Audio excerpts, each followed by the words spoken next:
No way. No way, the first map Christmas morning. Our mirror. We never got one. Hello everyone, it's Mizo, and I wish you all, first of all, Merry Christmas. And I hope that GGG gods were as giving to you guys as they were with me. I got a Mirror of Calandra this morning as a present from GGG in the first map I run after I woke up, after I had a bit of time with my family and came here and opened the map.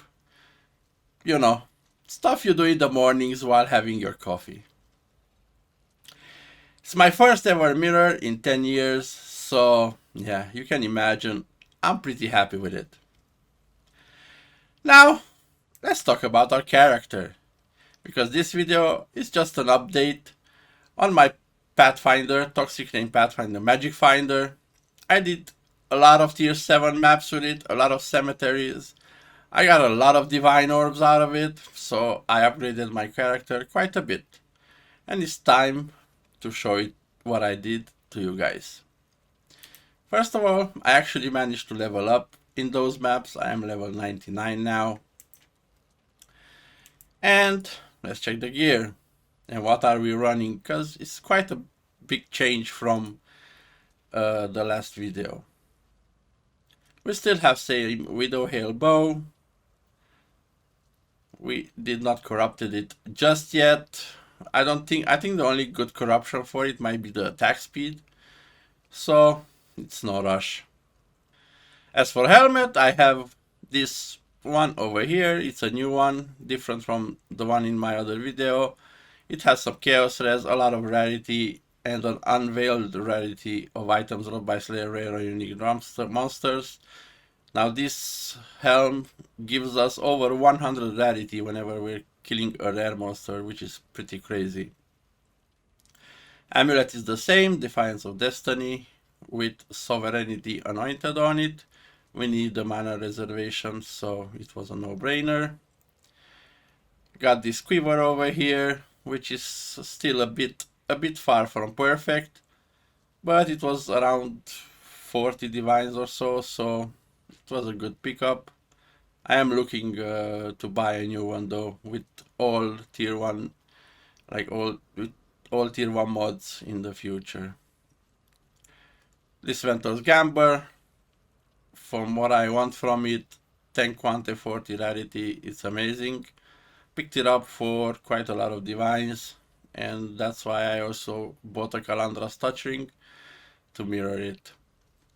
Now I am focusing on rarity on this character now, and yeah, I managed to get, let's say, over 500. It's closer to 600, but let's just say we have over 500 rarity. We have Greed's Embrace, bought it for like 120 divines, I think. It's a plus 2 socketed projectiles, plus 2 socketed duration one, with max quantity and rarity. So that's kind of cool. We have Gold Worm with 10% increased movement speed, got it for like 20 divines. And we have our Headhunter, and a pair of gloves with Chaos Res, attack speed, life, and a bit of resistances.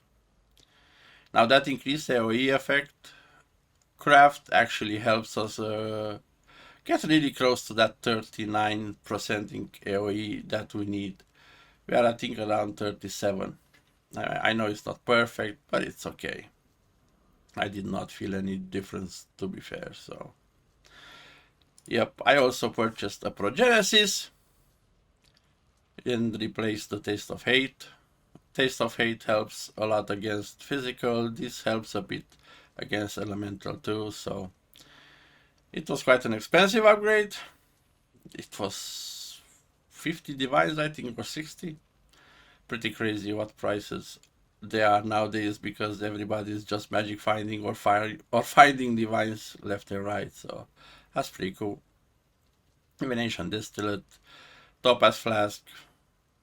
We have a gold flask with rarity. This flask gives us around 100 rarity, which is crazy. And a Quicksilver with attack speed. Now, as you guys can notice, I still have my lightning coil with me, because if I get 7k or over juice in maps, a lot of times I just equip the lightning coil so I don't die too often, because yeah, Greed's Embrace does make you die. You are a lot squishier with that than with the lightning coil.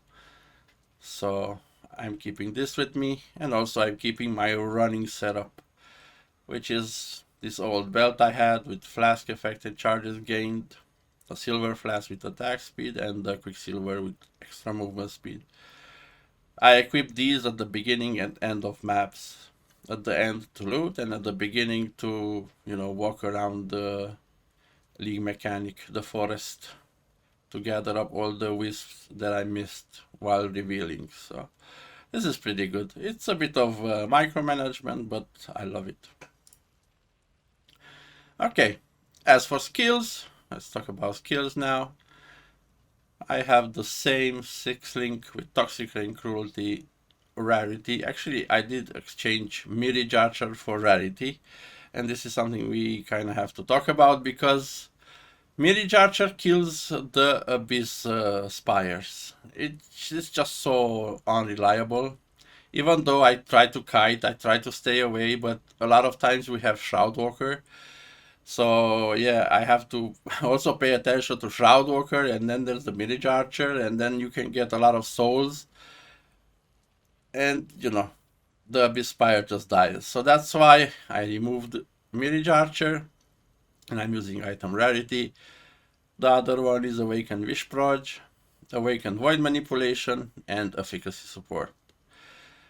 As for my Mana Force setup, I have Life Tap, Toxic Rain of Withering. This helps get the 15 stacks of Withering, it's kind of a must.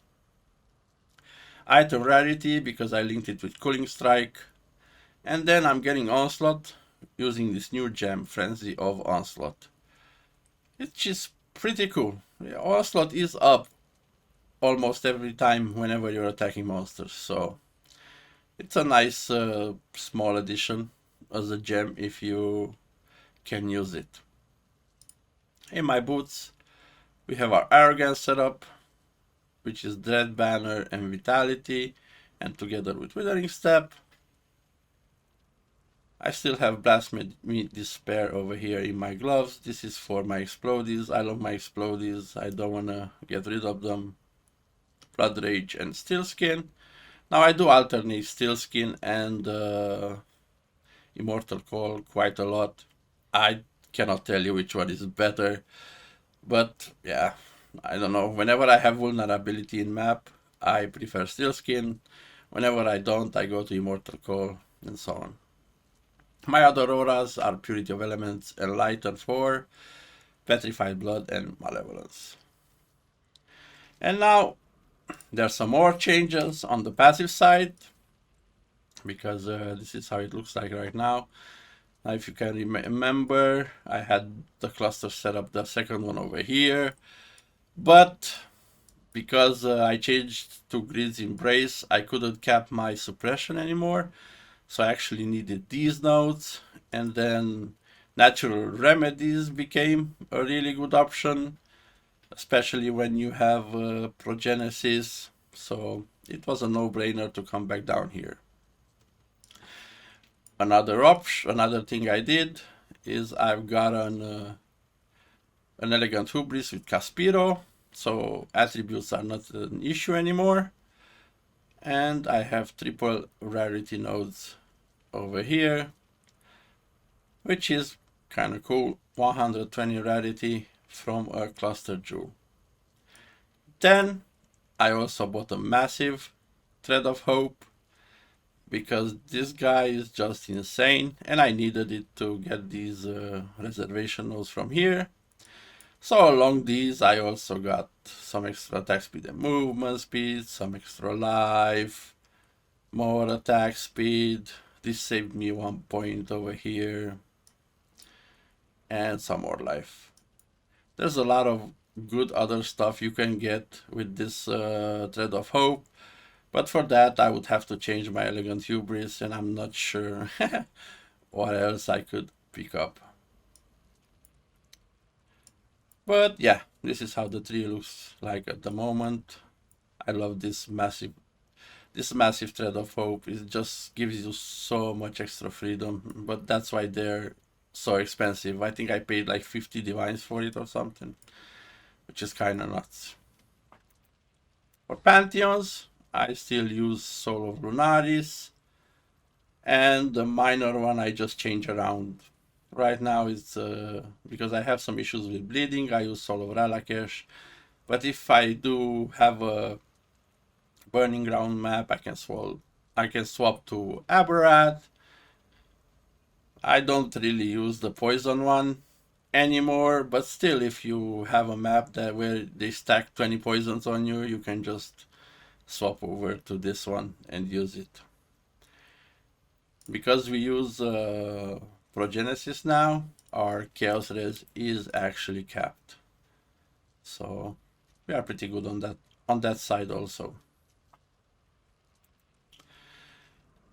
Okay, on what maps I am running? Well, until not long ago, I was running the tier 7 cemetery strats, which, yeah, those are 99% of my currency, and with that currency, I managed to buy all of this stuff. But right now, I am trying out something new, and I'm trying out a burial chamber strat, but a burial chamber, a tier 11 burial chamber. And why am I doing that? Well, because of two things. The Fortunate card and the Valdo's puzzle boxes. You can only drop Valdo's puzzle boxes in tier 11 maps. And they are over 2 divines each at the moment, plus the fun of opening them. You can imagine, as you guys could see, I opened 16 of them last video and got a Headhunter map, so it was pretty cool. That's when I decided to swap over. Now those maps, I can tell you, they're a lot more difficult, especially if you get over like 6-7k juice. With my setup right now, they're a lot more difficult. If I get over 7-8k juice, I have to swap over to Lightning Coil and drop all this quantity and rarity. But it's worth every penny because the 7k juiced maps, they drop a lot of stuff. You can get easily 4 divines, a lot of other stuff, a lot of fortunate cards, a lot of like 2-3 Valdo's boxes, and of course you can get a mirror. You just gotta drop it, you know. This being said, thanks everyone for watching, thanks for being here, it does mean a lot. Keep walking, exiles, the next map awaits you.